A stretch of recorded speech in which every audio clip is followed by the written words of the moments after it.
Et bonjour les gens. Aujourd'hui je vais vous faire un petit plant tour de ma collection, comme ça vous allez pouvoir voir un peu les plantes que j'ai, ça me permettra aussi de les compter, parce qu'en vrai je sais pas combien j'en ai exactement. En famille de plantes que j'ai les alocasia, les monstera, les anthuriums. Après j'ai quelques plantes par-ci par-là qui appartiennent pas à ces espèces et qui sont moins nombreuses, que je vous montrerai aussi. Et voilà, elles sont principalement dans cette pièce, là, une grosse partie de ma collection. Il y en a une autre, ma plus grosse, c'est ma toute première qui est dans le salon. Et sinon à savoir, c'est que là, je pense que j'ai une majorité de mes plantes, mais il y a une autre partie qui est dans mon ancien appartement, que je loue en ce moment en Airbnb, et du coup, je trouvais que ça faisait une bonne déco. Donc voilà, du coup il y a une grosse partie qui est là-bas, c'est tout ce qui va être plantes tombantes, pothos, scindapsus, j'en ai pas mal là-bas. Je crois que j'ai une maranta aussi qui essaye de survivre. J'espère qu'elle est toujours vivante d'ailleurs. Allez, c'est parti, je vous montre tout ça. On peut commencer par les monstera. Du coup, en monstera, j'ai déjà ce spécimen de Oblica Peru. Ah, attendez. Il y a le chat qui veut rentrer.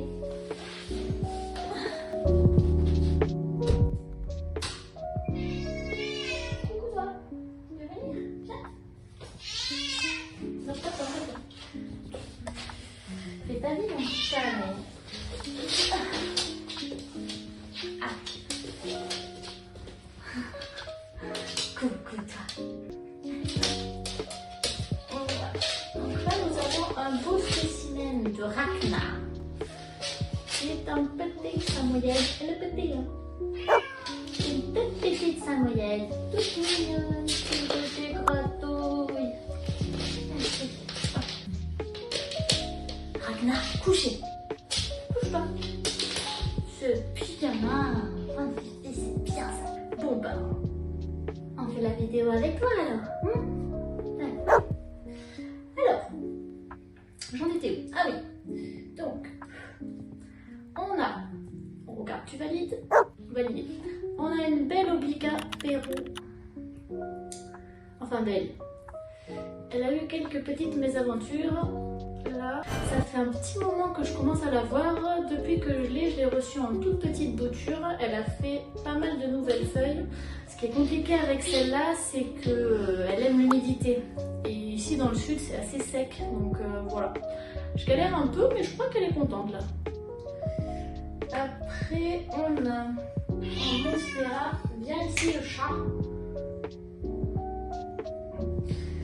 On a une belle Adansonie qui est assez récente en vrai. Normalement c'est censé être une plante pour débutants. J'en ai tué, mais je sais pas combien. Après je recommence à chaque fois parce que ses feuilles sont trop belles, mais elle est quand même hyper compliquée je trouve. En tout cas elle a du mal à se faire à mon environnement ici. Sûrement parce que c'est sec, hein, toujours pareil. Mais là elle me fait quand même des jolies feuilles celle-là, donc croise les doigts. Mon bébé. Ensuite, on a la version variegata de la monstera Adansonie. Le principe, c'est que sur les feuilles, elle va avoir des parties blanches comme ça. Moi, je trouve que cette version-là est quand même trop jolie. D'ailleurs, je m'inquiète un peu parce que là, on voit que la dernière feuille est vraiment toute blanche. Et ça, en général, c'est pas bon signe. Ça veut dire que la plante va avoir du mal à faire la photosynthèse parce qu'il faut qu'il y ait des parties vertes pour le faire. Donc, bon, on va voir comment elle continue de grandir, mais voilà.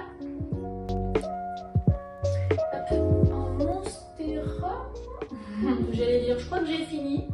Pas du tout. J'oublie là. Oh, pardon, petit. J'oublie une des plus grosses. Alors. Une belle plante de monstera variegata.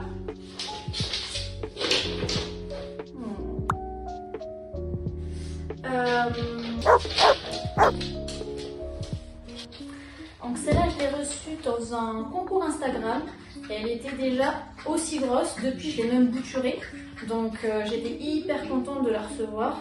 Et je sais pas si vous voyez bien, mais là, il y a déjà une nouvelle pousse qui est en train de repartir, donc je suis assez contente. Et voilà.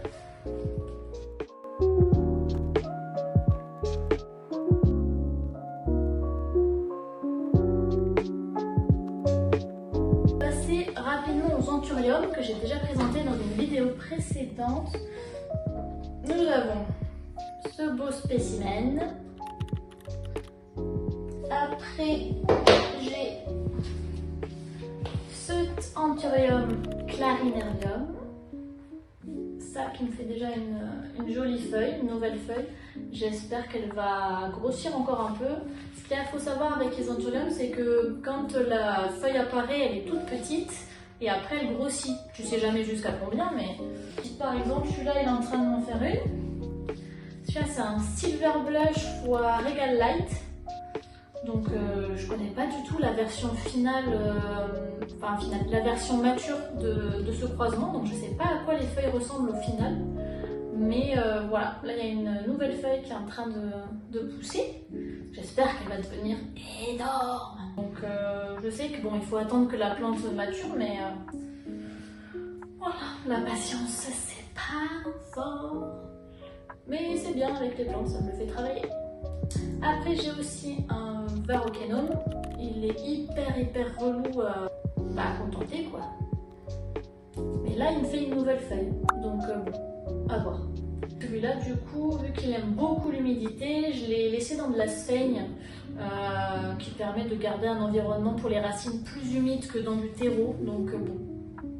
J'ai l'impression que ça lui convient, à voir. Et ensuite, j'ai aussi ce gros cristallinum. On voit par rapport au clary que les feuilles sont plus... comment dire? Elles sont pas pareilles quoi. C'est un peu plus fin. Salut, tu vas bien? Là clairement il m'a du coup perdu une feuille. J'ai changé son environnement il n'y a pas si longtemps, donc il me le fait un peu payer. Ah bah peut-être. Voilà. On va pouvoir mettre ça de côté. Mais par contre, il y a déjà une nouvelle qui est en train de pousser là. Donc ça, c'est cool. Donc ça, c'était pour les anthuriums. Du coup, j'en ai 1, 2, 3, 4, 5 et 6. J'ai aussi un tout petit bébé cristallinum. Donc ça fait 6. Ça fait 6. Et derrière les monstera, 1, 2, 3, 4, 5 dans le salon. Donc ça fait pas tant que ça en vrai. Ça fait que c'est une grosse plante. Non. Ensuite, pour passer un peu à autre chose, j'ai aussi des piléas. J'adore les piléas, je trouve ça trop mignon. Et en plus, là pour le coup, autant les autres plantes, les monstera c'est quand même plutôt des plantes pour débutants, mais bon, ça dépend un peu de l'environnement et de la manière d'arroser. Les anthuriums au final, c'est, à part certaines exceptions, c'est quand même assez simple aussi d'entretien. Pour revenir un peu en arrière, les anthuriums, moi je les mets quasiment tous dans des pots transparents pour pouvoir surveiller les racines et l'humidité du terreau. Là par exemple, on voit que le terreau il est encore humide là. J'ai arrosé il n'y a pas longtemps, donc ça veut dire qu'il n'y a pas besoin de re-arroser avant que ça sèche quoi. Ah! Et sinon, donc, pour revenir au pilea, du coup j'ai ce spécimen de pilea morito. Il s'appelle comme ça parce que sur toutes les feuilles, il y a des petites taches, des tachetées, des petites taches blanches. Des petits trous, encore des petits trous. Comme là, par exemple, on voit un peu. C'est un peu comme une version variegata, quoi. Je l'ai reçu tout petit d'une autre plante addict sur Instagram. Elle m'a offert cette petite bouture de sa plante, donc j'étais trop contente. Et après, j'ai aussi ce pilea peperomioide. C'est le pilea classique quoi. Du coup moi je le tuteur pour que la plante reste droite parce qu'avec le poids des feuilles sinon il tombe. Mais je l'ai déjà vu tombant un peu sur certaines vidéos et ça rend bien aussi. Et là on voit qu'il fait tout plein de bébés. Je vais pouvoir bientôt bouturer tout ça.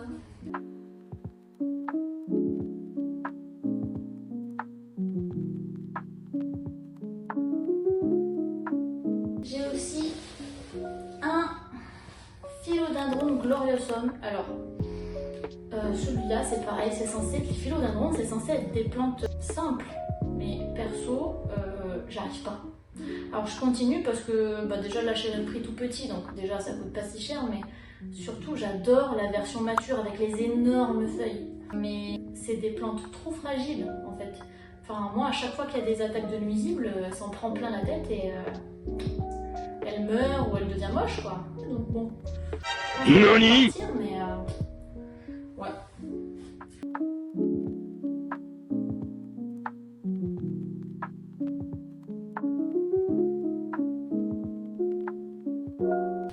Alors,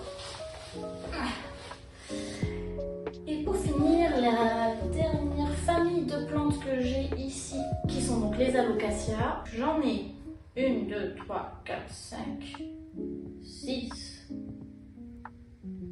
Bon, c'est tout. 6, enfin on va dire 7 avec celle là-haut, mais c'est une bouture de la première. Et du coup, on a la Black Velvet, des belles feuilles noires, enfin foncées, un peu velours. On a celle-ci qui est la dernière que j'ai eue dans une vente de plantes au prix cassé, qui, je dois avouer que je me rappelle plus de son nom, mais je vous le mettrai en bas quand j'aurai fait les recherches. Je crois que c'est une hétérophylla, mais je suis pas sûre. Voilà, elle me fait déjà une petite bébé feuille. Ensuite, il y a l'Amazonica poly variegata. Elle fait des petites variégations là. Donc là, elle est en train de faire une nouvelle feuille. J'espère qu'elle sera variegata. J'y crois pas trop, mais on verra. Ensuite, là, il y a deux spécimens. Donc il y a une Silver Dragon et il y a une Dragon Scale là. Je me suis dit que si je mettais les deux, bon déjà c'est un peu les mêmes, donc au niveau besoin c'est la même chose, donc au niveau arrosage elles sont toutes les deux contentes, et en vrai elles se ressemblent un peu, donc ça fait une plante plus fournie.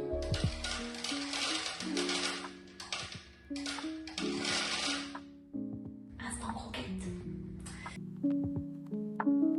Et une de mes préférées, vraiment all time, il y a la Friedeck variegata. En fait, je trouve que les variégations, alors déjà ça dépend vraiment d'une plante à l'autre. À chaque fois, je les trouve trop belles, quoi. Donc bon là, non, elle m'a fait, voilà, il y a deux feuilles qui sont mortes, mais il y a elle qui est en train de finir de pousser, qui est sa dernière, qui devient quand même assez grosse.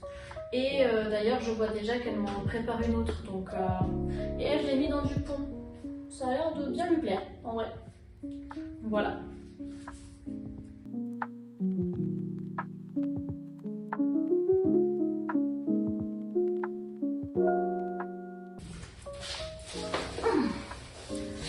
Voilà ma plus grosse alocasia. C'est une Friedeck mycolithiana. Voilà. Bah clairement celle-là je l'ai depuis longtemps et c'est pour ça que les feuilles sont aussi grosses. Si vous vous demandez pourquoi votre alocasia ou votre plante fait des petites feuilles, c'est qu'en fait elle est trop jeune et aussi qu'elle manque d'engrais. Que les conditions ne sont pas réunies, mais si les conditions sont réunies et que vous êtes un peu patient, bah, elle pourra normalement vous faire des feuilles de plus en plus grosses. Voilà. Voilà, on a fait le tour. J'ai pas tant de plantes que ça en vrai. Ça veut dire qu'on peut en acheter des nouvelles. Du coup, j'espère que ce petit plan de tour vous a plu. Moi, ça m'a permis de vérifier déjà l'état de mes plantes et de pouvoir les compter. Me rendre compte aussi que j'en ai pas tant que ça, donc d'en acheter d'autres.